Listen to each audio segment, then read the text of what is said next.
नमस्कार, स्वागत है आपका वी टाइम न्यूज पर और आपके साथ मैं हूं पहली चौहान। बढ़ते हैं खबरों की ओर। मुहर्रम में शस्त्र जुलूस न निकालने के प्रशासन के सख्त संदेश के बावजूद जगताई इलाके में एक समिति सदस्य ने हथियारों के साथ जुलूस निकाला।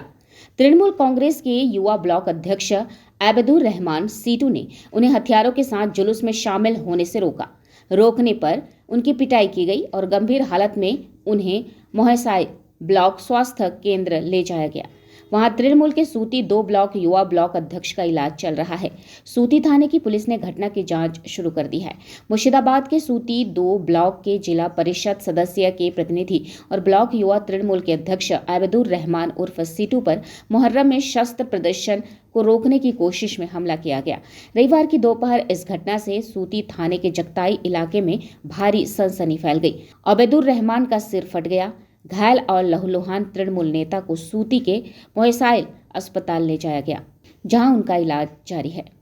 আপাতত উনি স্থিতিশীল আছেন, কিন্তু যখন এসেছিল বেশ অনেকটাই গভীর একটা মাথায় চোট রয়েছে, সম্ভবত লাঠি বা একটা কোনো ধারালো সামগ্রী রয়েছে যা বুঝতে পারছি।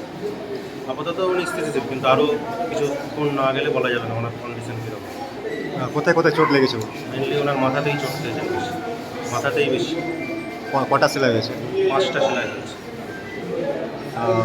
রেফার করা হবে না এখানে থাকবে? না, আমরা সিটি স্ক্যান করার জন্য আমরা জঙ্গিপুর হসপিটালে পাঠাবো, যাতে করে পরবর্তী আর যদি কিছু করণীয় থাকে ওখানে থাকতে পারবো।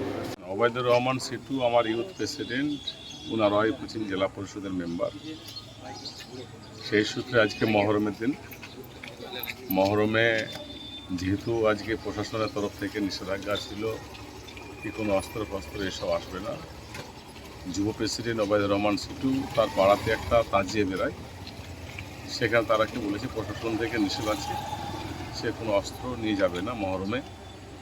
এই কথা বলতে গিয়ে ওরা গিয়ে পিছন থেকেই মসজিদের পাশে জগতায় সেখানে অ্যাটাক করে। তো যাই হোক, প্রশাসনকে জানানো হয়েছে, এখনও হসপিটালে অ্যাডমিট আছে, সেলাই হয়েছে।